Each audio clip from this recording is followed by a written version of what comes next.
चलिए last class online हो गई थी। कुछ इश्यू हो गया था, मैं यहाँ तक आ नहीं सका था। मैं लास्ट क्लास की थोड़ी सी बातें रिकॉल करा देता हूँ। मैंने पहले आपको पाई चार्ट्स और हिस्टोग्राम्स वगैरह बताए थे। ये शेप ऑफ द डिस्ट्रीब्यूशन जो है वो बाद में रिपीट हो जाएगा, so we talk about that. हम स्टार्ट करते हैं इंटरप्रिटेशन ऑफ डेटा से, जो हमने लास्ट क्लास में किया था। इंटरप्रिटेशन ऑफ डेटा की बात है, इसको कहते हैं आप mean median mode basically calculate करते हैं और उसको जो है वो यूज करते हैं to summarise the data that you have.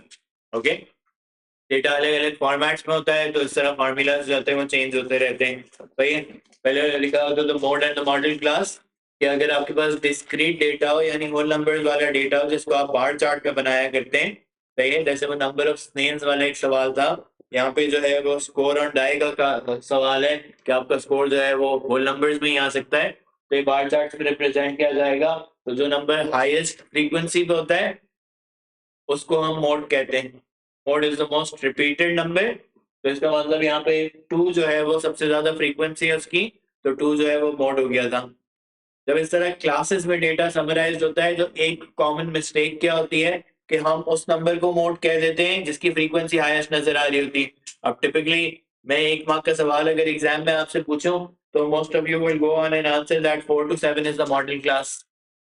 But यहाँ पे 4 to 7 मॉडल क्लास नहीं है। मॉडल क्लास क्या होती है? तो वो class with the highest frequency density. Frequency density वही है जो हमने हिस्टोग्राम में निकाली थी। हिस्टोग्राम में कैसे निकाली थी? Frequency divided by class width करके निकाली थी। तो यहाँ पे सारी क्लासेस मैंने निकाली है और सबकी फ्रीक्वेंसी डेंसिटी कैलकुलेट की। हाईएस्ट फ्रीक्वेंसी डेंसिटी किसकी आई है? आखिरी क्लास की आई है। तो 11 to 12 जो है वो मॉडल क्लास है। यहाँ पे आप मुझे जो है वो मोड नहीं बता सकते। मोड क्यों नहीं बता सकते? बिकॉज क्लासेस बनी हुई है, मुझे नहीं पता कि लेंथ एग्जैक्टली कितनी थी। 11 और 12 के बीच में थी, 11.5 थी, 11.4 थी, ये मुझे नहीं पता। सही है। फिर हमने बात की थी मीन की। अगर इस तरह रॉ डेटा लिखा हुआ हो तो सिंपल सी बात है, सम ऑफ नंबर्स हो गए, नंबर ऑफ नंबर्स हो जाते हैं। सही है। मैंने एक वर्ड प्रॉब्लम आपको करके दिखाया था, I hope everybody understood this, कि इस वर्ड प्रॉब्लम में करना क्या था। लेकिन ये आपको ऐसे सवाल जो है ना बहुत कम ए लेवल मैथ के पास पेपर्स में नजर आएंगे, एक आध जगह है भी। सही है। But at the same time ये एक स्किल होती है जो आपको अगले साल इस्तेमाल होगी जब आप एडमिशन टेस्ट दे रहे होंगे, चाहे वो फास्ट का हो, नस्ट का हो, सैट दे रहे हो, आईबी का टेस्ट दे रहे हो। ये वाले क्वेश्चंस बड़े इंपॉर्टेंट होते हैं कि मैं आपको एवरेज बता दूं और मैं आपसे लास्ट स्कोर पूछूं या कुछ इस तरह पूछूं। सही है। तो यहाँ पे क्या आता है? To obtain grade A when must achieve an average of at least 70 marks on his 5 test. तो दूसरी वाली S1 है, या गलत बैग बन गया वो। हाँ, चलो।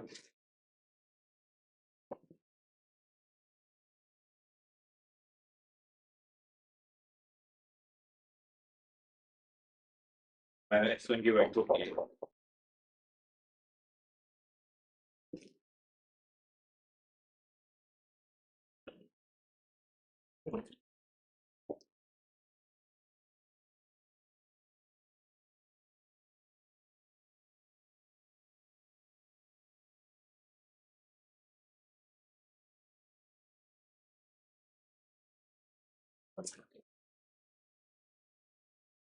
सही है। तो मीन निकालने के लिए हमने क्या सीखा था कि sum of numbers over number of numbers होता है, 5 टेंस में 70 की एवरेज है।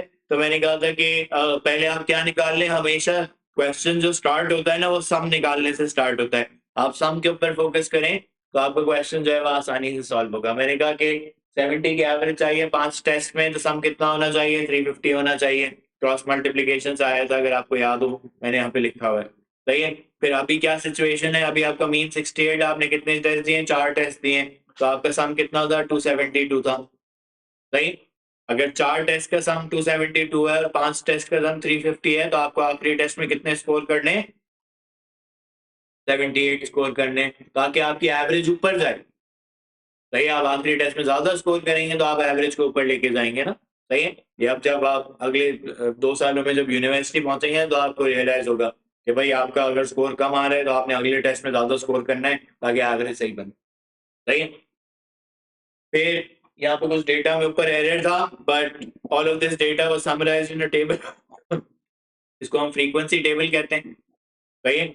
इसमें मीन का फॉर्मूला क्या चेंज हो जाता है, sum of f x divided by sum of f हो जाता है। सही है। ये सारे छोटे छोटे जो फॉर्मूलाज होते हैं ना, ये भी फॉर्मूला शीट में आपको नजर आएंगे।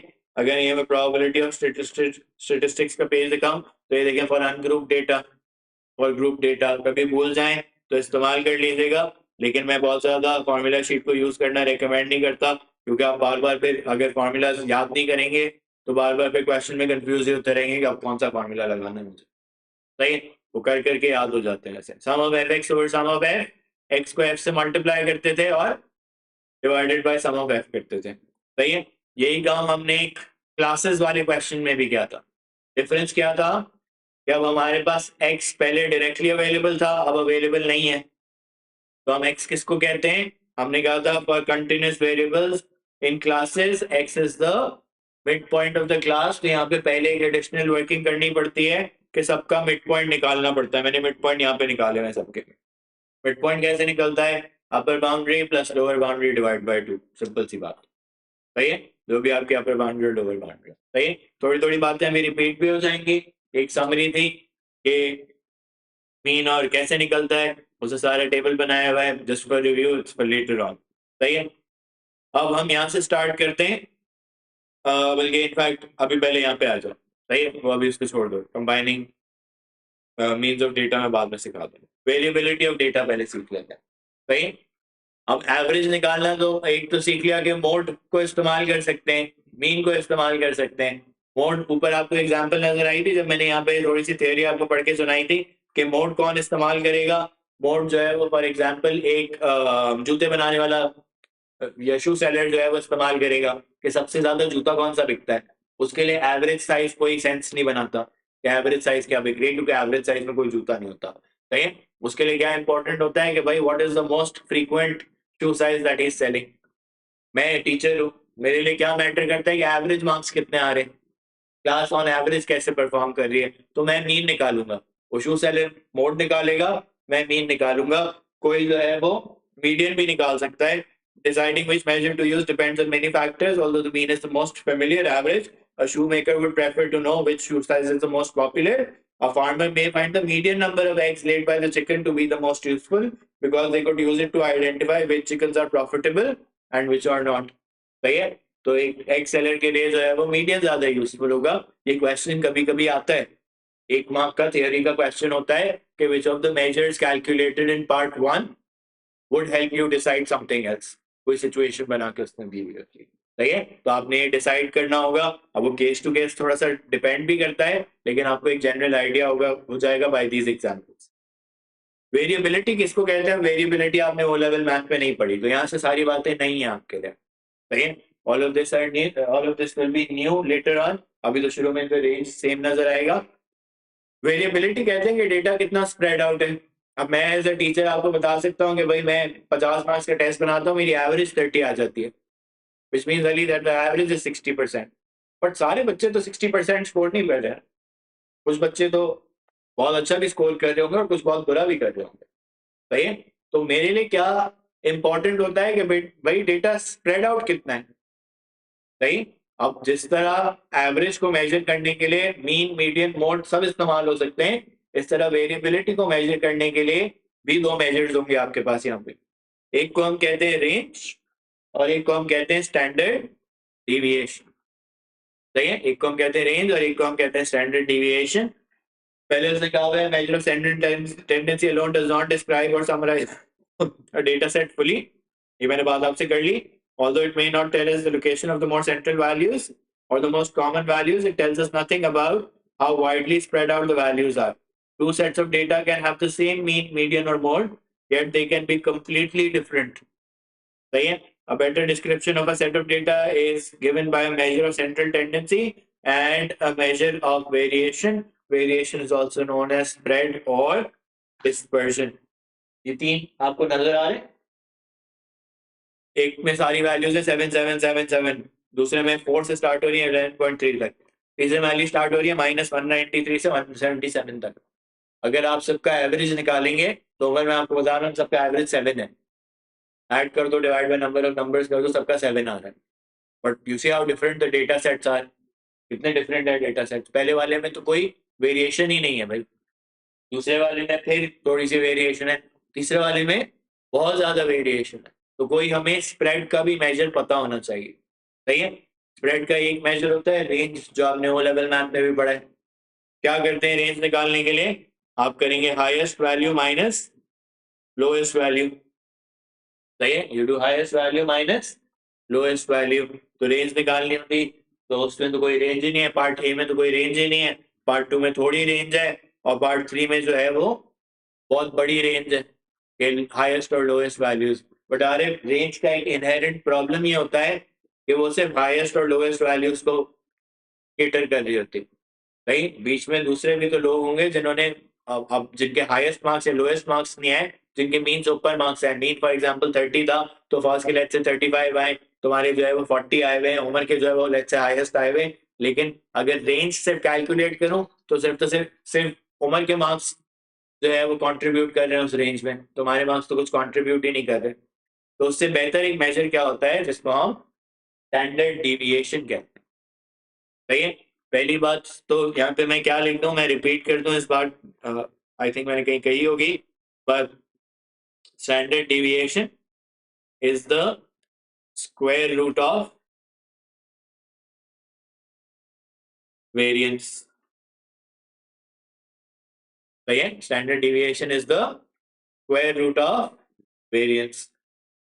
क्या होते हैं ये हम पहले एग्जांपल में हम कैलकुलेट करना सीख लेते हैं, जिस तरह हमने मीन कैलकुलेट करना सीखा हुआ है, इसका भी फॉर्मूला होता है, पहले फॉर्मूला लगाना सीखते हैं, फिर जो है हम उसको इंटरप्रेट भी करेंगे, क्योंकि यहाँ पे अली वो कहता है कमेंट ऑन योर आंसर। क्या है ये सिचुएशन, वो कहता है two machines and are used to pack biscuits. A random sample of 10 biscuits was taken from each machine and mass of each packet was measured to the nearest gram and noted. Find the standard deviation of the masses of packets taken in the sample from each machine. अब standard deviation is the square root of variance. याद रखें omega के formulas जो होते हैं वो actually variance के होते हैं। अब यहाँ पे फॉर्मूला शीट में तुम्हें नजर आ रहे हैं, उसने हर जगह स्क्वायर रूट लगाया हुआ है स्टैंडर्ड डिविएशन के लिए, सही है। हर केस में तुम्हें दो दो फॉर्मूलाज बताएं। मैं आरिफ आपको बता रहा हूँ कि ये वाले फॉर्मूलाज जो हैं वो ज्यादा यूजफुल होते हैं और आसान होते हैं अप्लाई करना, जो सेकंड में लिखे हैं। तो मैं अभी आपको सिर्फ वही वाला फॉर्मूला लिख के दिखाऊंगा जो सेकंड प्लेस पे लिखा है। फर्स्ट वाला फॉर्मूला कहाँ यूज होता है इसके लिए आगे एक सवाल है जो जिसमें मैं डेमोन्स्ट्रेट करके, सही है। मैं आपसे कहूंगा कि आप सेकंड वाला फॉर्मूला ही याद करें। ये कैसा डेटा है, ये अनग्रुप्ड डेटा है, सबको ये बात समझ आती है। ये मैंने फ्रीक्वेंसी टेबल नहीं बनाया हुआ, अभी रॉ डेटा मैंने आपको दिया हुआ है। कितनी ऑब्जर्वेशन है, मैंने कहा 10, सही। वेरिएंस ऑफ अनग्रुप्ड डेटा का फॉर्मूला क्या होता है, पता है, sum of x square divided by n minus mean square, सही है। Sum of x square divided by n minus mean square, यानी वेरिएंस के फॉर्मूला में मीन भी इस्तेमाल होगा। तो मुझे उम्र क्या करना चाहिए, पहले मीन कैलकुलेट कर लेना चाहिए, सही। मीन ऑफ ए निकाल रहा हूं अभी मैं, तो sum of x divided by n, यानी सारे एक्स की वैल्यूज को ऐड करना है। भैया मैं सारी लिख नहीं रहा, सिर्फ इंडिकेट कर रहा हूँ कि मैंने सारी लिखी है। अरे कितना आ रहा है,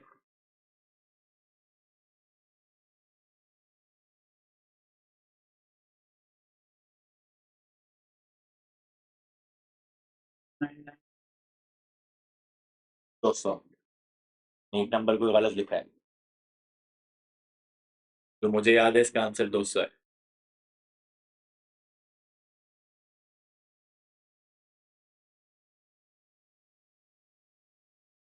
196, 198, 198, 199, 200, 200, 201, 201, 202, 05, 2000 आ रहे हैं, सही है। तो ये आ गया 200, यानी मीन ऑफ ए कितना आ गया 200। अब वेरिएंस ऑफ ए निकालते हैं, भाई वेरिएंस ऑफ ए अब कैसे निकलेगा ये और से सुनिएगा। मैंने लिखा है boss sum of x square divided by n, पहले था sum of x divided by n. इसका ये मतलब नहीं है कि आप सबका सम निकालें और फिर स्क्वायर लगाएं। इसका ये मतलब है कि पहले हर वैल्यू को स्क्वायर करें। भैया पहले हर वैल्यू को स्क्वायर करें, कैसे? 196 squared, 198 squared, 198 squared, 199 squared and so on up till 205 square. Divide by 10 करें, माइनस क्या करें? 200 का स्क्वायर। सही है? वर्किंग सबको समझ आई? करें, आप भी निकालें। अब ये कैलकुलेटर का गेम है भाई, एग्जाम में भी ऐसे ही सवाल बहुत सारे हैं, तो आपने कैलकुलेटर पे टाइपिंग सही करनी है। सही है? नहीं गलती करोगे तो जीरो मिलेगा फिर, क्योंकि अक्सर इनमें क्वेश्चंस में मेथड पे कोई मार्क नहीं होता। 5.6 वेरिएंस बता रहे हो?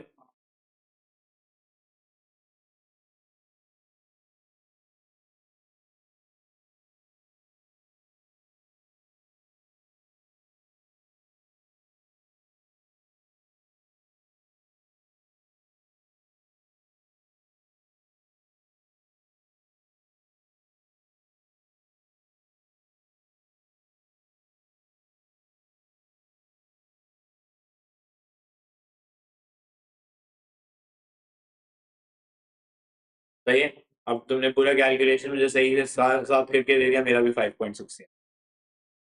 सही है? ये क्या आया लेकिन? Variance of A. क्वेश्चन ने क्या पूछा हुआ है हमारे? Standard deviation. सही है? स्टैंडर्ड डिविएशन ऑफ ए के लिए रूट ऑफ 5.6 कर लेंगे। रूट ऑफ 5.6 कितना होता है भाई? 2.37। 2.37। सही है? अफकोर्स एक दफा कैलकुलेटर चलाना आता है, इस बात को चेक करने के लिए आप मशीन भी मुझे खुद ही करके दिखाएं।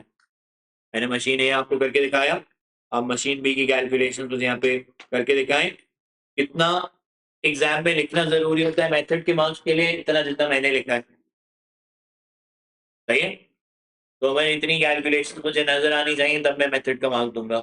अब तुमने ये नहीं लिखी और तुम्हारा आंसर भी गलत आ गया, तो दो में से जीरो मिलेंगे, क्योंकि मेथड भी चला जाएगा फिर। सही है? जल्दी से करके दिखाओ मुझे। मीन ऑफ बी भी बताओ। ये मैं आपके रिलाई कर रहा हूँ कि आप मुझे मीन ऑफ बी भी बताएंगे, और आप मुझे वेरिएंस ऑफ बी और फिर स्टैंडर्ड डिविएशन ऑफ बी भी बताएंगे।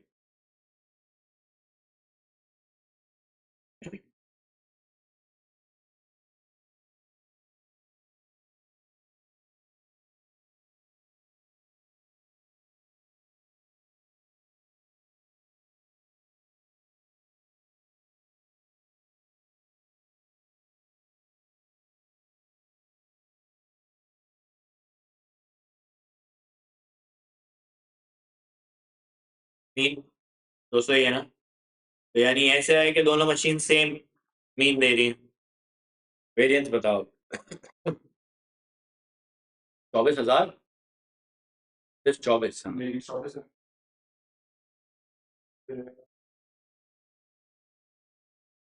4 पॉइंट समथिंग। 4.90 कर दूँ? ये मुझे अली ने नंबर्स बताए, देखिए आपके सेम आते हैं नहीं आते। अगर नहीं आ रहे तो आप पॉसिबली कोई कैलकुलेशन मिस्टेक कर रहे हैं। मुझे अपना नंबर बताएंगे तो आपको बता सकता हूँ कैलकुलेशन मिस्टेक क्या हो रही है।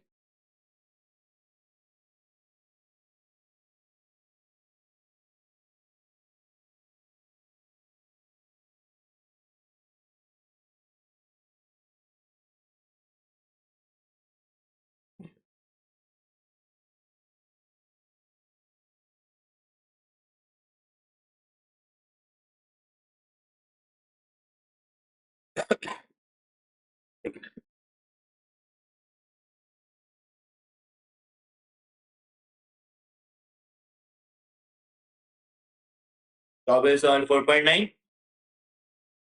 आया फर्स्ट। क्या आया तुम्हारा? तुमने कोई एक टाइपिंग मिस्टेक किया। देखो अपनी टाइपिंग मिस्टेक ढूंढो। मैंने भी पहले की थी, मैं एक नंबर लिखना भूल गया था। सही है? यही होता है, ज्यादा नंबर्स होते हैं तो होता है, लेकिन पेपर में है भाई ऐसे भी सवाल हैं जिसमें 10 नंबर्स टाइप करके उनको कैलकुलेट करना है। सही है? नहीं है कोई तरीका। कैलकुलेटर में जाहिर सी बात है स्टैट्स वाले फंक्शंस होते हैं, लेकिन उन वो और ज़्यादा टाइम कंज्यूमिंग होते हैं सिखाना। और बाद में आपको एक एट सर्टेन पॉइंट दिखा दूंगा कि वो कहाँ पे होते हैं। एक स्टैट्स का फंक्शन होता है जो कैलकुलेटर जो है, बल्कि दिखा देता हूँ अभी, चले मैं भी खुद भी चेक कर लूँ कि वो कहाँ पे है। ये स्टेटिस्टिक्स में जाएंगे, वो कहें वन वेरिएबल, सही।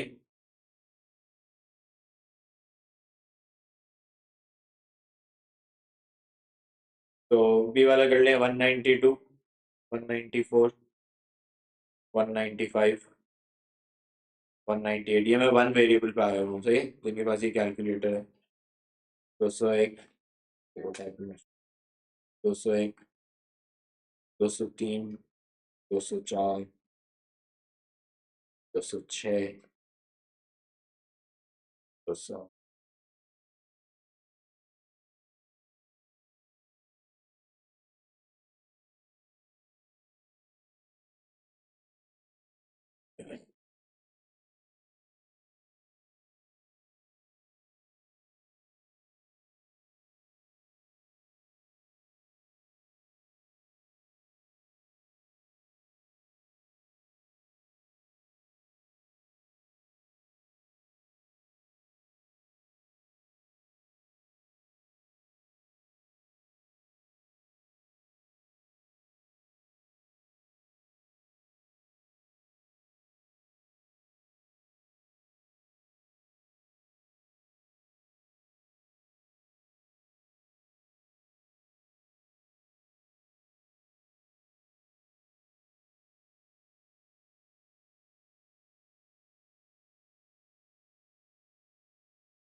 लग नहीं लग।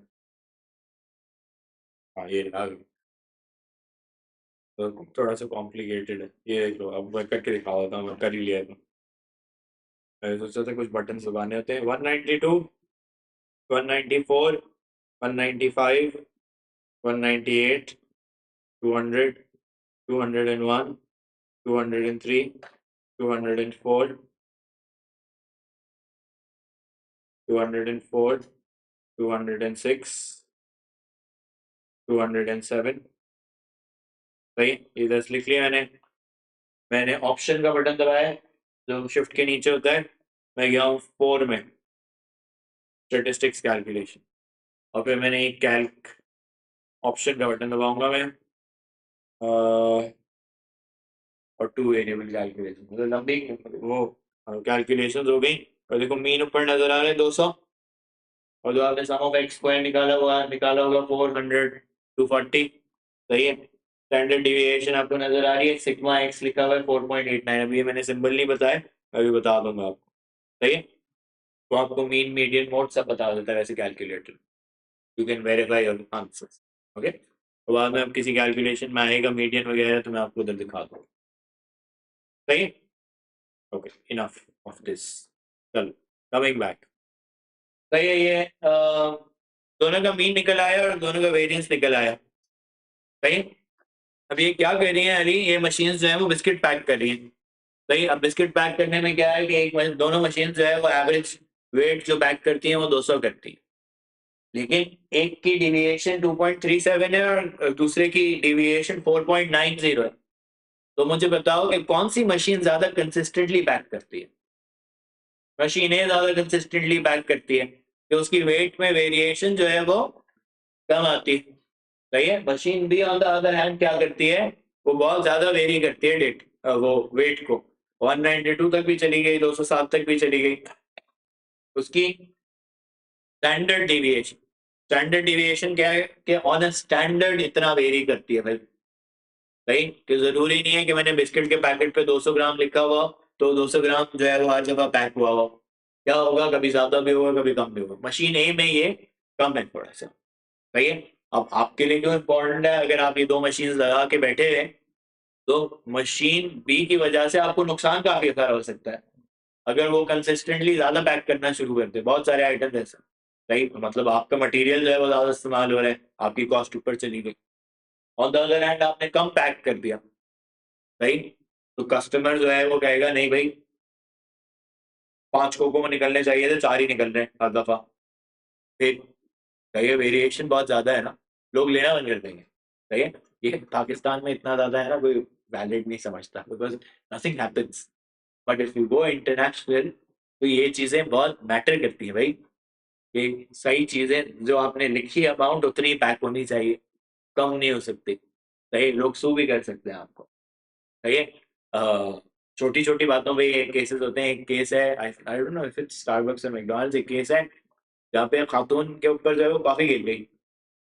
उन्होंने जो है वो जाके सू कर दिया and she won the case. Why? Because उस कप पे नहीं लिखा हुआ था कि this is hot and this should be handled carefully. इतना भी हो जाता है कभी कभी। सही है। सबवे को एक जमाने में सू किया गया था। सबवे के सैंडविचेस देखिए ना, वो एडवर्टाइज करते थे 6 इंच सैंडविच। सही है। वो रैंडमली काटते थे। सही है। कभी किसी ने नोटिस नहीं किया था, एक बंदे ने उनको सू किया, your sandwiches are not 6 inches, वो कम होते हैं, जो चार ओवर चार्ज है। के बाद से सबवे पे एक स्केल लगा हुआ है, एज विग्स वाला भी। वो मैंने भी रिसेंटली पढ़ा कि मुझे विग्स तो नहीं मिले भाई। हाँ हाँ, ठीक है, कोर्ट में केस लिखे। तो कंज्यूमर जो है वो बाहर बहुत प्रोटेक्टेड होता है, हमारे यहाँ पे फर्क नहीं पड़ता। सही है, हमारे यहाँ वो थोड़ा उधर जाली दवाइयाँ भी बिक रही हो, कोई किसी को टेंशन नहीं होती। सही है। तो ये कैलकुलेशंस बिजनेस लेवल पे बहुत मैटर करती है भाई। सही है, समझ आया? अब हर केस में हमें स्टैंडर्ड डिविएशन निकालनी होगी तो हमारे हम ऐसे ही निकालेंगे। सही है। अगला वाला सवाल देखो, मैंने तुम्हें बता दिया the mean of the 5 numbers is 4.8, calculate the standard deviation. तो एक काम तो तुम कर सकते हो, तुम ऐसे ही सॉल्व करना शुरू कर। मैं तुम्हें यहाँ पे फॉर्मूला क्यों बताया है, ये क्वेश्चन क्यों रखा है, because I want to teach you this formula as well. ये फॉर्मूला क्या कहता है? ये फॉर्मूला डिफरेंट फॉर्मूला है वेरिएंस का, जो आपने कम कम इस्तेमाल करना है। कब इस्तेमाल करना है? कि जब इस तरह आपके पास जो है वो मीन अवेलेबल हो। सही है। जैसे मीन यहाँ पे 4.8 पहले से अवेलेबल है, तो निकालने का एक और तरीका भी हो सकता था। अब उसमें मेहनत थोड़ी सी ज्यादा है। वो मेहनत क्या ज्यादा है? जो कह रहा है एक्स माइनस एक्स बार और फिर स्क्वायर उस पे, यानी हर वैल्यू में से पहले मीन को माइनस करना चाहिए। मैं बताना भूल गया, एक्स बार इज मीन। सही है। और स्टैंडर्ड डिविएशन के लिए क्या यूज होता है? स्टैंडर्ड डिविएशन के लिए सिग्मा यूज होता है, स्टैंडर्ड डिविएशन। सही है, तो कहीं मैं सिग्मा लिखूं तो इसका मतलब स्टैंडर्ड डिविएशन। सिग्मा स्क्वायर करेंगे तो ये वेरिएंस हो जाता है। सही है। तो ये एक्स बार जो लिखा हुआ है वो क्या लिखा हुआ है? स्टैंडर्ड, वो मीन लिखा हुआ है। सही। तो हर वैल्यू में से पहले मीन को माइनस करना है और फिर स्क्वायर करके फिर ऐड करना है। यानी आपने क्या करना है? आपने करना है 2 minus 4.8 square, 3 minus 4.8 square, 5 minus 4.8 square, plus 6 minus 4.8 square, plus 8 minus 4.8 square, divided bye 5। और फिर माइनस मीन्स, अच्छा, फिर इसमें माइनस मीन स्क्वायर नहीं होता, सॉरी।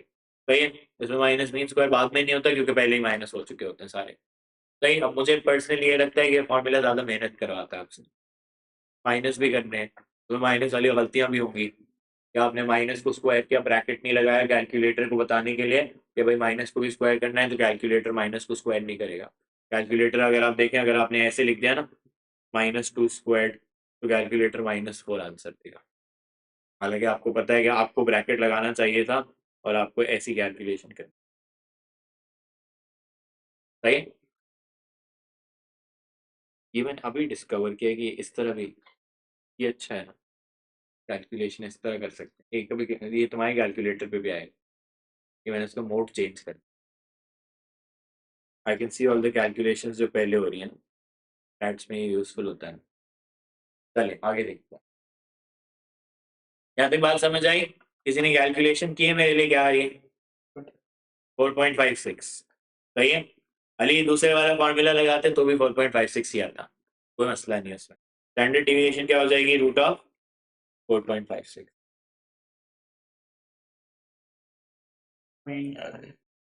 फिलहाल मैं बाद में तुम्हें कैलकुलेटर जब आओगे ना फेस टू फेस तो सीख लेना। Sir, I didn't get it why the range and standard deviation are being compared. Range और standard deviation तो compare नहीं हो रहे, और ये range and standard deviation are different measures of spread. Range जो है वो सिर्फ first और last value को count करता है. Standard deviation का फायदा ये होता है कि वो सारी values को count करके फिर आपको जो है वो एक नंबर निकाल के दे रहा होता है जो ऑन अ स्टैंडर्ड बता रहा होता है कि भाई कितना वेरी कर रहे हैं. सही. इलाही जब next face to face class में आओ तो पूछ लेना कैलकुलेटर वाला. सही. अब अगला क्वेश्चन देख लेते हैं.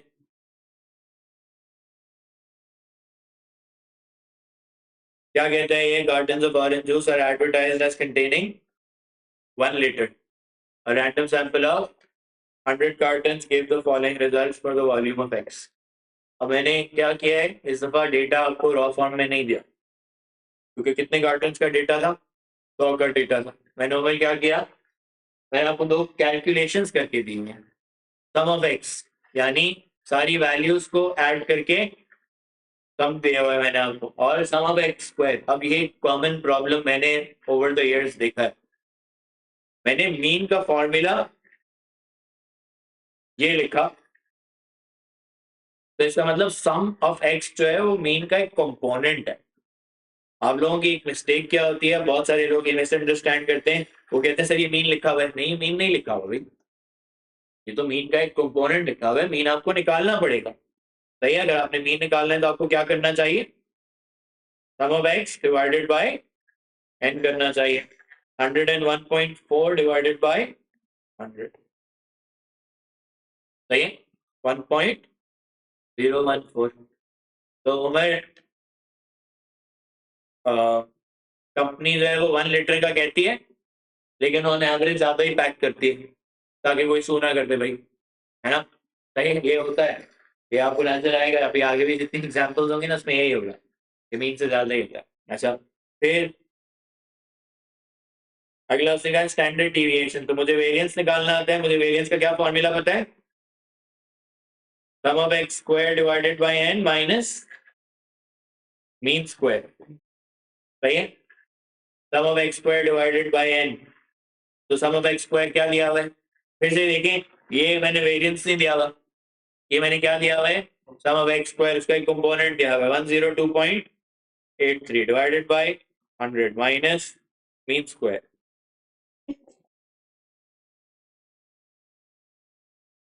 सही. 1.057. वेरिएंस सही है. स्टैंडर्ड डिविएशन भी निकाल सकते हो.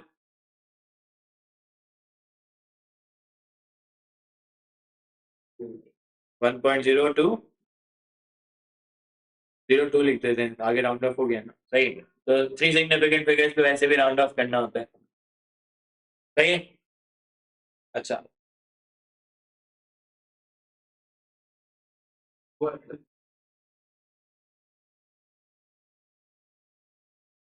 अच्छा तुमने वो ये 10 to the power, ये आप लोगों को डेसिमल बैकवर्ड ले जाना आते नहीं आते, ये भी नहीं आते होंगे, है ना.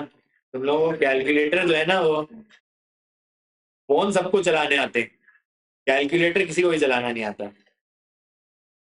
ये देखो 100 है और क्या था 1.014 स्क्वायर. ऐसे ही है. ये आ रहे हैं ना आंसर.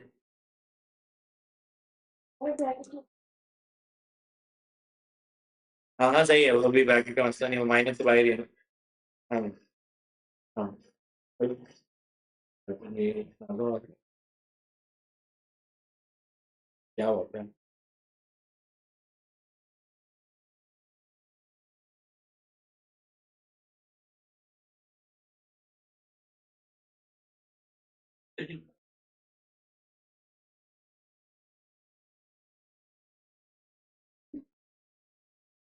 नहीं नहीं, मैं तो अभी वहां जाऊंगा ना, मैं गया था ना. मैं खुद तो मैं 2 बजे तक बताता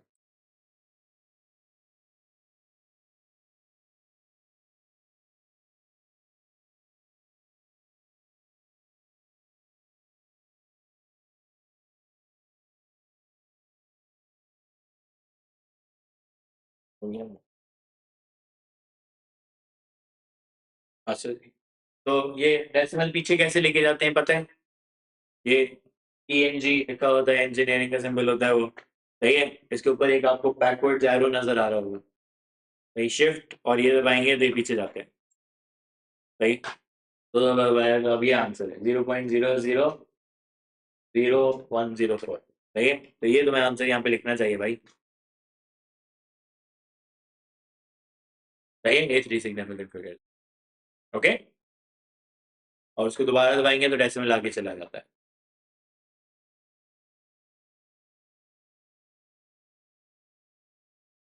अगर पावर लिखनी पड़ेगी फिर आगे, पावर लिखनी पड़ेगी, सिर्फ तुम नंबर नहीं लिख सकते, सही है, क्योंकि वो स्टैंडर्ड फॉर्म में लिखा हुआ है ना, तो पूरी फॉर्म लिखनी पड़ेगी, सही है।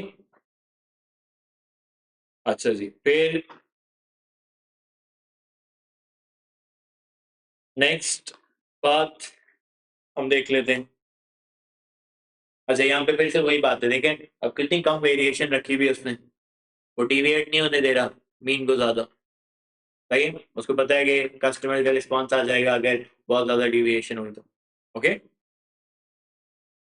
What do you see is different about this? ये किसमें चला गया है फॉज? ये फ्रीक्वेंसी टेबल में चला गया। This is a frequency table, तो यहाँ पे फॉर्मूला भी देखो चेंज हो जाएगा, ये वाला हो जाएगा, सही। जिस तरह उसका मीन का भी फॉर्मूला ये वाला होता था, उस तरह अब उसका वेरिएंस का फॉर्मूला भी जो होगा वो, उसमें फ्रीक्वेंसी ऐड हो जाएगी, ओके। क्या फॉर्मूला होता है ये पहले हम और से देख लेते हैं। Variance from grouped data. अच्छा, ऊपर वाले क्वेश्चन में एक बात मैं, सॉरी मुझे बतानी थी, मैं भूल गया। अब आगे क्वेश्चन सारे वैसे नजर आएंगे जिसमें मैं कभी कभार तुम्हें स्टैंडर्ड डिविएशन बता दूंगा, और मैं तुमसे क्या पूछूंगा, मैं तुमसे सम ऑफ एक्स स्क्वायर पूछूंगा। तो फॉर्मूला यही लगाना है, थोड़ी बैकवर्ड्स फॉरवर्ड्स कैलकुलेशन होंगी, और कोई ना कोई कंपोनेंट अननोन जो है वो भी निकल आएगा, सही है। ऐसे क्वेश्चन हम करके देखेंगे। इसीलिए पहली बात मैंने बहुत ही हाईलाइट की कि भाई ये जो है वो स्टैंडर्ड डिविएशन या वेरिएंस नहीं है, ये वेरिएंस का एक कंपोनेंट है, सही है। इस कंपोनेंट को अननोन छोड़ा जा सकता है और किसी क्वेश्चन में वो क्रिएट कर सकता है ऐसा क्वेश्चन, सही है।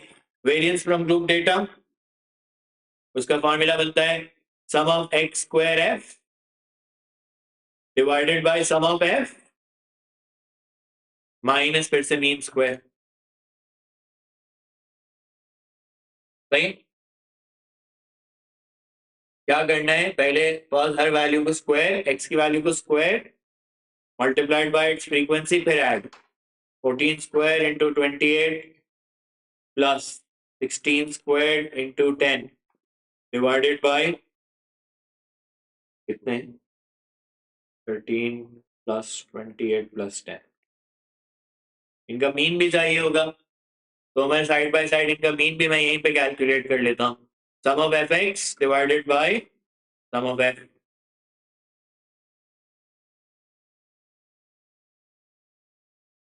बहुत लंबी सी कैलकुलेशन है, सही से करना।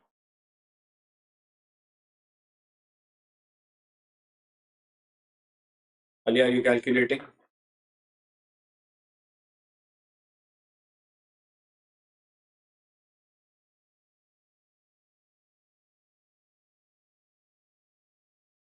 Thirty-one, 41, 51.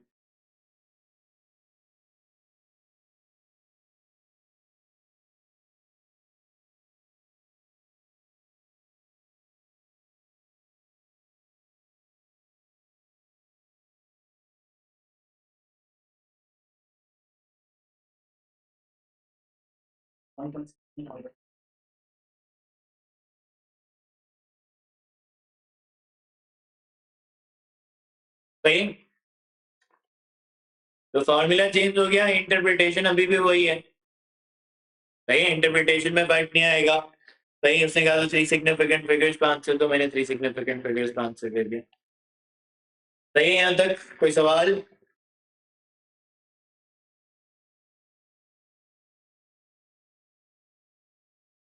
क्या हो गया भाई, नींद आना शुरू हो गई तुम्हें?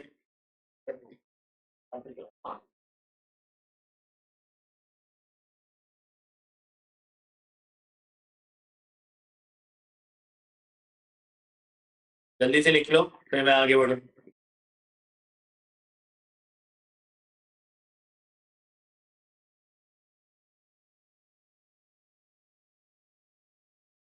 आप अब्दुल में हैं।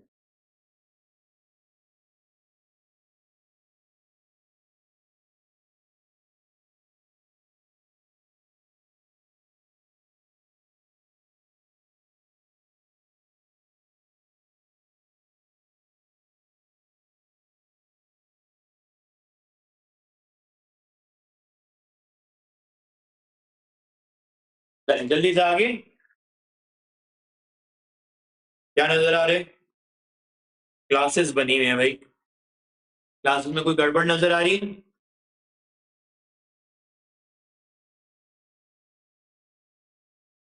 यहाँ पे होना चाहिए ना 1.4 लिखा होना चाहिए, और यहाँ पे 1.5 लिखा होना चाहिए। सही है, ताकि अगली वाली क्लास जो है वो 1.5 से 1.7 तक की बन जाए। सही है। अब इसका फॉर्मूला तो अभी वही रहेगा।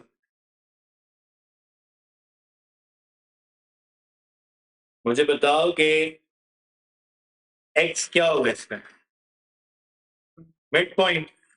जो मीन में निकाला था उसमें भी मिड पॉइंट इस्तेमाल किया था, अभी मैंने आपको रिव्यू में कराया था, तो अभी भी मिड पॉइंट ही होगा। सही है।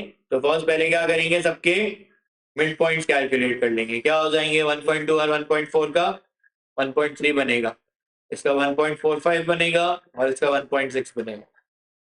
अब क्या कैलकुलेशन करोगे, पहले तुम वेरिएंस कैलकुलेट कर रहे हो ना, स्टैंडर्ड डिविएशन बाद में कैलकुलेट कर लेंगे। सही है। तुम कहोगे 1.3 squared into 2, 1.45 squared into 12, 1.6 squared into 6 divided by, कितने लोग हैं भाई, 20 लोग हैं। सही है। 1.3 into 2 plus 1.45 into 12 plus 1.6 into 6 divided by 20, और ये स्क्वायर आ गया। सही है। ये सारे क्वेश्चंस जो हैं ये पास्ट पेपर्स में होते हैं। अक्सर पहला पार्ट यही होगा कि मीन और स्टैंडर्ड डिविएशन निकालो, 4 मार्क्स। आसान कैलकुलेशन है, फॉर्मूला लगाने आने चाहिए। कभी ऐसा होता है कि मैं जो है वो, अब मैं इसमें ट्विस्ट क्या कर सकता हूँ, मैं कोई एक फ्रीक्वेंसी एफ छोड़ दूँ और मैं तुम्हें मीन बता दूँ, तो तुम्हें अलजेब्रा की एक इक्वेशन बनानी पड़ेगी, वो आगे सॉल्व होगी। अभी क्वेश्चंस आएंगे, मैं दिखाऊंगा। सही है। क्लियर हो गई बात?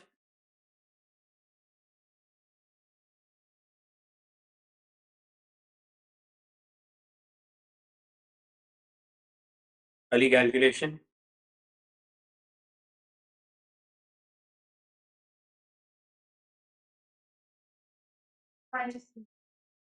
8.1 के आगे भी कुछ है, सिर्फ एग्जैक्ट चाहिए। तो ये 0.0081।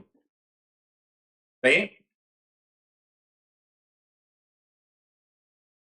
और स्टैंडर्ड डिविएशन 0.09, रूट कर लेंगे उसको। सही।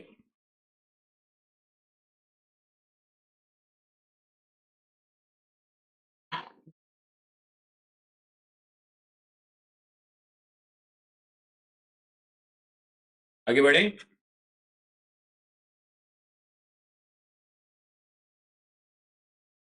बताओ नेक्स्ट क्वेश्चन में मैंने क्या किया है। मैंने इंडिविजुअल डेटा नहीं दिया, उनको सम वम करके सब कुछ आपको कंपोनेंट्स दिए हुए।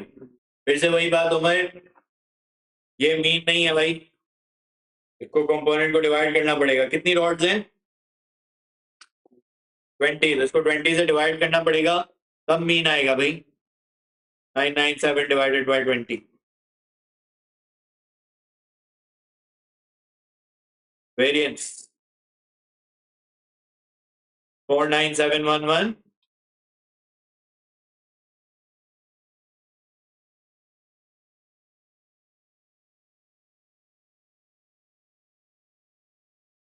0.5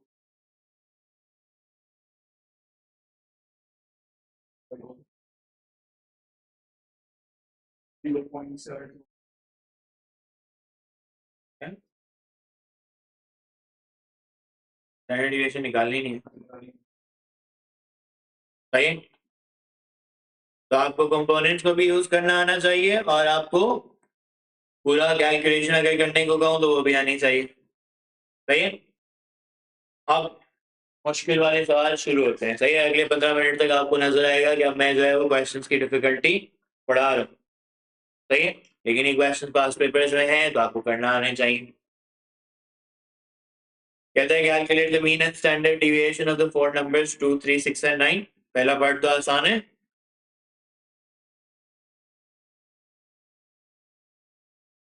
मीन निकालो, sum of x divided by n, so 2 plus 3 plus 6 plus 9 divided by 10, 20 divided by 10, 2 आ गया, right? Divided by 4, sorry, 4 4 5 आ गया, right?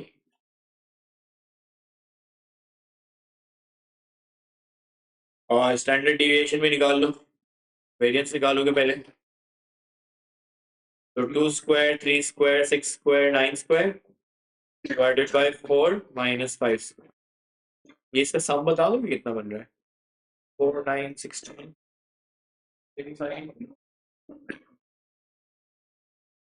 सम बताओ मुझे, क्योंकि मुझे आगे फिर चाहिए होगा शायद।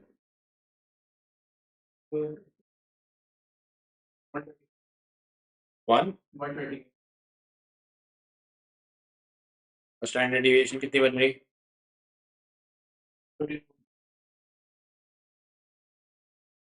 2.74, सही। अच्छा, अब आपने बात और से सुननी है, सही। पार्ट 2 में together two numbers a and b are added to this set of four numbers such that the mean is increased by 1 and the variance is increased by 2.5. find a and b। कहाँ से start करूं सवाल को? New mean है, mean कितना होगा? 6। 5 था, 1 से इंक्रीज हो गया ना, the mean is increase by 1, 6। इसके कंपोनेंट्स में क्या चेंज आया होगा? पहले सम कितना था? 20 था, तो अब क्या हो गया होगा? 20 plus A plus B divided by 6 हो गया होगा। एन भी चेंज हो गया, नंबर ऑफ नंबर्स भी चेंज हो गए, सही है। ये बात समझ आती है कि new sum divided by new N equals to 6 होना चाहिए। तो क्या बन गई नबिया? एक इक्वेशन बन गई, 6 को क्रॉस मल्टीप्लाई किया तो 36 माइनस 20 एक इक्वेशन बन गई, a plus B equals to 16। अरे एक इक्वेशन बनी है तो दूसरी भी बननी चाहिए। कहां से बनेगी दूसरी इक्वेशन? वेरिएंस के फॉर्मूला से। Variance is increased by 2.5। What is the new variance? पुराना वेरिएंस 7.5 था, तो न्यू वेरिएंस जो है वो 7.5 प्लस 2.5 है 10, सही है। तो क्या करोगे उमर? वेरिएंस का फॉर्मूला लगाओगे, वो होता है sum of x square divided by n minus mean square, तो मैंने लिख दिया इक्वल्स टू 10 आना चाहिए। अब सम ऑफ एक्स स्क्वायर पहले कितना था? 130, इसीलिए मैंने सम कैलकुलेट करवाया था। या तो दोबारा से लिख लो सबको, 2 स्क्वायर 3 स्क्वायर 6 स्क्वायर 9 स्क्वायर और उसके साथ ए स्क्वायर और B square divided by 6। Mean कौन सा वाला लूं, 5 या 6? नया वाला 6, सही है, इक्वल्स टू 10। पहले अब कैलकुलेशन सही करनी है भाई। पहले ये 6 स्क्वायर उधर जाएगा तो 10 प्लस 6 स्क्वायर हो जाता है 46। 6 को क्रॉस मल्टीप्लाई करते हैं तो ये बन जाता है a square plus b square equals to 6 into 46 is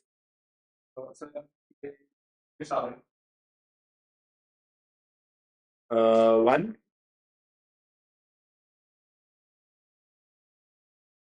भाई तो a square plus b square is 146। दो इक्वेशंस, दो अननोन्स, कॉज क्या करना चाहिए? साइमल्टेनियस भाई एलिमिनेशन नहीं हो सकती क्योंकि स्क्वायर आ गया, सब्सटीट्यूशन हो सकती है। कहां से लाऊं सब्सटीट्यूशन? पहली वाली इक्वेशन में से क्या बनेगी? b equals to 3 - a, right. यहाँ पे सब्सटीट्यूट करते हैं, a square plus 16 minus a square equals to 146, a square 256, 32a plus a square,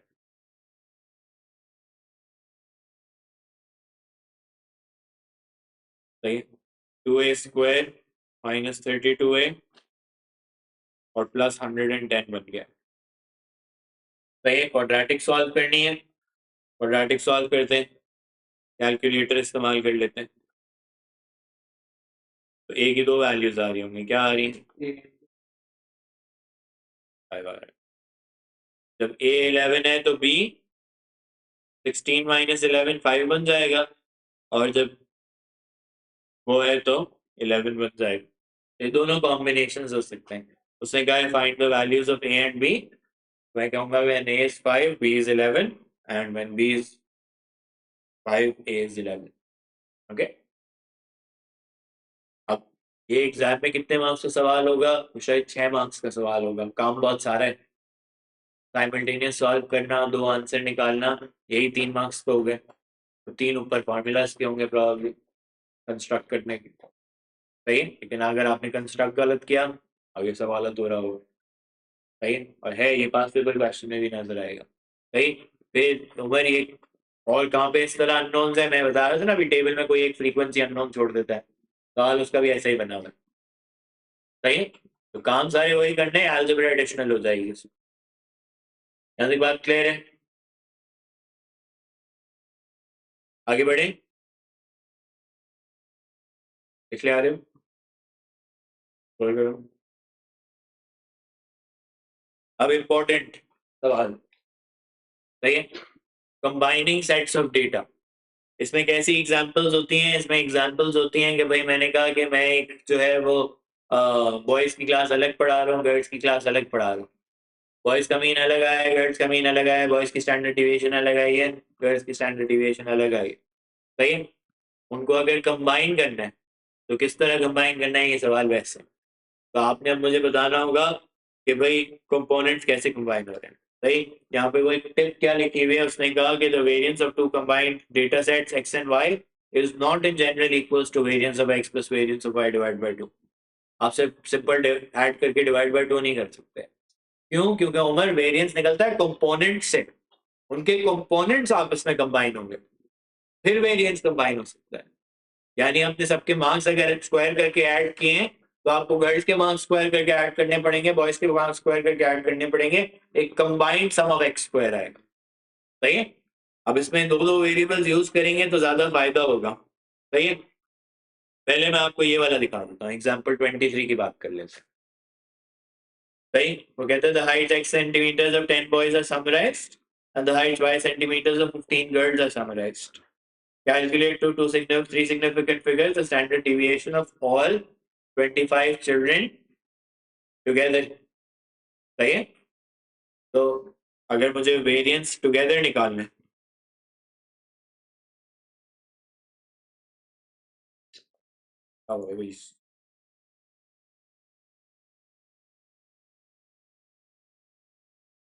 सही है। अब मुझे वेरिएंस टुगेदर अगर निकालना है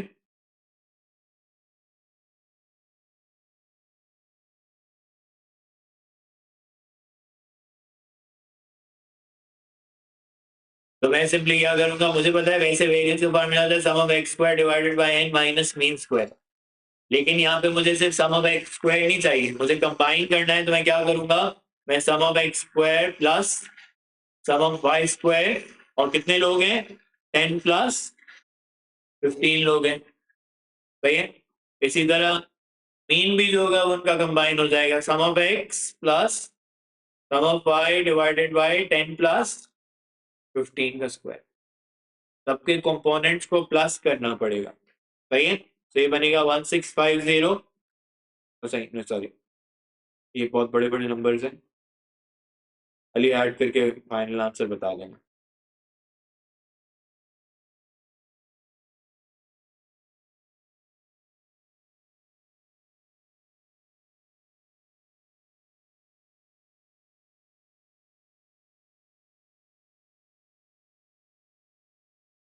ये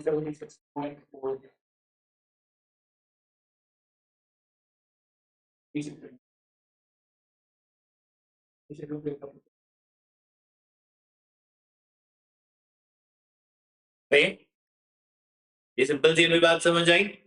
अब इसको और कॉम्प्लिकेटेड बनाते हो। एक मिनट, ये लिख लिया। ये आखिरी मुश्किल सवाल है। सही है, आज के लिए आखिरी सवाल करा रहा हूँ। This is a difficult question.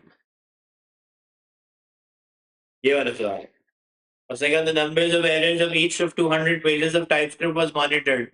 The results when summarized showed that sum of x equals to 920 and sum of x square equals to 5032. पहला पार्ट इजी है, calculate the mean and standard deviation. तो mean निकाल लेंगे जल्दी से। 920 divided by 200, variance 5032 divided by 200, mean कितना बना है 1.6। ये हो गया।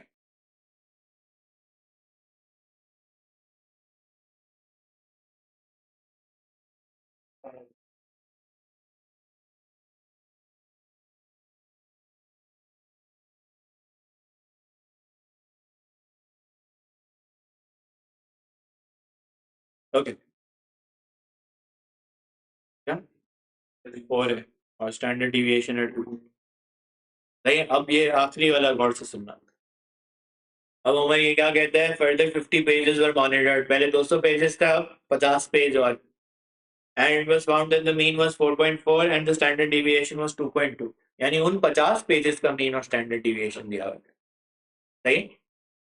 Find the mean and standard deviation of the number of errors per page for the 250 pages combined.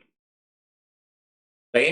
जिस तरह पहले बॉयज और गर्ल्स की सारी कैलकुलेशंस अलग अलग दी हुई थी, अब ऊपर वाली कैलकुलेशंस तो तुम्हारे पास अलग अलग है, 200 पेजेस की कैलकुलेशन अलग अलग है, लेकिन ये जो 50 पेज तुमने ऐड किए इसकी कैलकुलेशन कंबाइन हुई हुई है।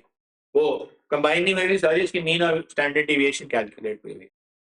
अब तुम्हें 250 पेजेस को कंबाइन करना है, तो जब तुम 250 पेजेस का मीन निकालने जाओगे तो तुम्हें एक सम ऑफ एक्स चाहिए होगा और उसके साथ सम ऑफ वाई चाहिए होगा, लेकिन वो तुम्हारे पास है, सम ऑफ वाई है। मैं वाई अगले वाले पेजेस को कह रहा हूँ। पहले कैसे निकालो sum of y, how do I calculate sum of Y?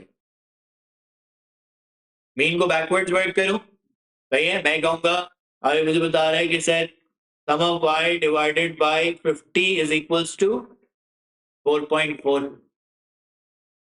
कितना बन रहा है 220। यानी पहले 200 पेज जो थे उन पे कितने एरर्स हुए, उन पे 920 एरर्स हुए। अगले 50 पेजेस पे कितने एरर्स हुए, 220 एरर्स हुए। तो मिला के टोटल कितने एरर्स हो गए, 920 प्लस 220 डिवाइडेड बाय 250। सही, 4.56। सही। अब इसी तरह आ रहे, अगर मुझे कंबाइन करना है स्टैंडर्ड डिविएशन को, सही है, तो फिर से मैं फॉर्मूला के बारे में सोचूं। कंबाइंड वेरिएंस का जो फॉर्मूला बना था वो बना था sum of x square plus sum of y square divided by 250 minus combined mean square. सही है, ये बना था। क्या तुम्हारे पास सम ऑफ वाई स्क्वायर है? फिर से नहीं है, कहां से आएगा? स्टैंडर्ड डिविएशन 2.2 एरर्स दी हुई है, उसको बैकवर्ड्स वर्क करना स्टार्ट करते हैं। हमें स्टैंडर्ड डिविएशन से काम करना नहीं आता, हमें वेरिएंस से काम करना आता है। तो वेरिएंस क्या हो जाएगा, 2.2 स्क्वायर्ड हो जाएगा, व्हिच इज 4.84। अब 4.84 की बैकवर्ड्स वर्किंग क्या होगी? First 4.84 is basically sum of y squared divided by 50 minus 4.4 squared. यानी उन 50 पेजेस का अलग से तुम्हें अगर वेरिएंस निकालना होता तो तुमने ये फॉर्मूला लगाया होता कि उन 50 पेजेस को स्क्वायर किया होता, डिवाइडेड बाय 50 किया होता और उसमें से उन्हीं का मीन बस माइनस किया। सही है, होगा ये बात क्लियर है? तो यहाँ से कैलकुलेशन करके बताओ, इसको 4.4 को पहले इधर लेके जाओगे और मल्टीप्लाई बाय 50 कर दोगे। 1210, यानी उमर जो पहले स्क्वायर करके 5032 आया था 200 पेजेस के लिए, अब अगले 50 पेजेस के लिए कितना आया है? 1210 आया है। तो मैं कहूंगा 5032 plus 1210 divided by 250 minus combined mean is 4.56 square. सही। अब आरे ये भी नोटिस करो कि पहले तुम्हारा मीन जो था वो 4.6 था। पहले तुम्हारा पुराने 200 पेजेस में मीन जो था वो 4.6 था। अगले 50 पेजेस पे तुमने कितना मीन रखा है? 4.4। तो यानी तुम देखो ओवरऑल मीन नीचे जा रहे हैं। नया मीन देखो 4.56 आया। पहले स्टैंडर्ड डिविएशन 2 थी, अब स्टैंडर्ड डिविएशन कितनी आई है? 2.2 आ गई थी। तो नई स्टैंडर्ड डिविएशन शायद उससे थोड़ी सी ज्यादा होगी, 2 से ज्यादा होगी। 4.17 वेरिएंस आ रहे हैं स्टैंडर्ड डिविएशन 0। देखो 2 से बढ़ गई क्योंकि अब तुमने ज्यादा वेरी करना शुरू कर दिया। तो जो कंट्रीब्यूशन आ रही है नए 50 पेजेस की वो ज्यादा है। सही है। ये उम्र ये वाले सवाल जो होते हैं वो काफी फ्रीक्वेंट होते हैं। कैसे होते हैं? अभी मैं होमवर्क वाले एक दो क्वेश्चन आपको सिर्फ दिखा रहा हूँ, और ये रिप्रेजेंटेशन ऑफ डेटा के बारे में याद रखें। इसके 2 सवाल होते हैं पेपर में, एक है कैलकुलेशन वाला और एक ग्राफ वाला। सही है। कभी कभार मर्ज भी हो जाएंगे सवाल, तो वो और ज्यादा लंबे सवाल हो जाते हैं, 10-12 मार्क्स का सवाल बन जाता है एक साथ। अब यहाँ पे मैं एक चीज पहले आपको दिखा दूं, पास्ट पेपर का एक सवाल जो मुझे लगता है आप जाके अभी प्रैक्टिस कर सकते हैं घर पे। इसमें अब एक छोटा सा पार्ट बचा है, फिर मैं रिप्रेजेंटेशन ऑफ डेटा पार्ट 2 जो है वो आपको ट्यूसडे वाली क्लास में प्रॉब्ली पार्ट 2 भी जो है वो खत्म हो जाएगा। ये देखो, टर्कीज का डेटा अलग, गीज का डेटा अलग, लेकिन मैंने सम ऑफ एक्स और सम ऑफ वाई नहीं बताया, या सम ऑफ टी और सम ऑफ जी नहीं बताया। कंबाइन करने को लेकिन बाद में मैंने कह दिया, वो देखो the weights of individual turkeys are represented by this, the weights of individual geese are represented by that. By first finding वो गाइड कर रहा है कि भाई आपने क्या क्या फाइंड करना है। पहले आप स्क्वायर निकालें, बैकवर्ड्स वर्किंग करें, फिर डेटा को कंबाइन कीजिएगा। उसने कहा find the deviation of all 27 bits. तो इसमें काम काफी सारा करना पड़ेगा ना, तो देखो मार्क्स भी ज्यादा है। दोनों को बैकवर्ड्स वर्क करना पड़ेगा। जिस तरह अभी हमने 50 पेजेस का सम निकाला, इस तरह आपको कितनी कीज है? 18 कीज एंड 9 टर्कीज का सम निकालना पड़ेगा, और सारी वर्किंग्स बैकवर्ड्स करनी पड़ेंगी। सही है। तो इस तरह के सवाल आपको टेबल्स में भी नजर आएंगे, इस तरह भी नजर आएंगे, ये वैसे ही सवाल है। सही है। फ्रीक्वेंट है, मैं आपसे कह रहा हूँ ना, बहुत सारे फ्रीक्वेंट सवाल है। तो ये करके देखिएगा। ये देखिए, ऐसा एक क्वेश्चन अभी मैं नेक्स्ट क्लास में भी कराऊंगा। तो this is a very frequent type of question that appears on the exam. क्यों? क्योंकि बैकवर्ड्स कैलकुलेशंस की इंपॉर्टेंस होती है। ओके, मिलते हैं आपसे ट्यूसडे को 4 बजे। ओके।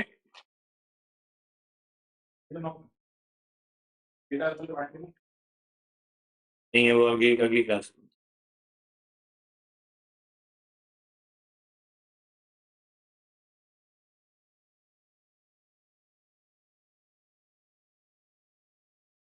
अच्छा, अगली क्लास में मैं टाइप क्यूमुलेटिव फ्रीक्वेंसी भी कराऊंगा, तो प्लीज पेंसिल स्केल जी लेके आ लेना। ओके।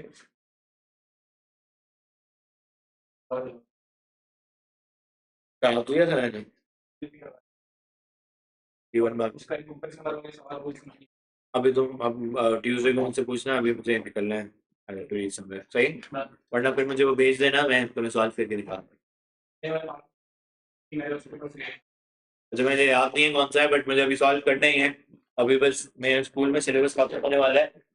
28 फेब के बाद जो है मैं ऑनलाइन ईयरली सॉल्व करना शुरू करूंगा। वो स्ट्रीम होगी सुबह के वक्त की, वो ज्वाइन कर लेंगे। सही है, मैं भेजूंगा तुम लोगों को भी कि जब जब मैं जो जो सॉल्व कर रहा हूँ। अभी जैसे P1 भी खत्म हो गया, तो P1 की भी जो है वो I will ask you to solve particular past papers, और फिर वो जो है वो हफ्ते में कोई ऑनलाइन स्ट्रीम चल रही होगी, इसमें आप अपने आंसर्स भी चेक कीजिएगा, प्रॉब्लम भी डिस्कस कीजिएगा। ओके।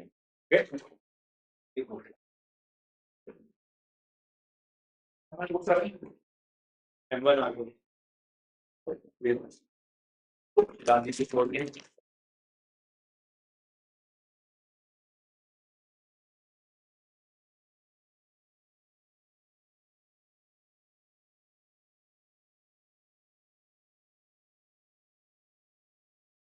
इंडिपेंडेंस बैंक की डेटा बैंक की मैसेज कर देना फिर हमसे लिखना उसमें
Welcome to Edge Learning, where we are changing dreams into success stories. Let's go. At Edge Learning, we offer courses to help you excel. Whether you're preparing for the SAT, aiming for IBA and LUMS, need O and a level tuition, or IELTS coaching, we have the right program for you. Forget about boundaries. We offer learning anywhere, anytime.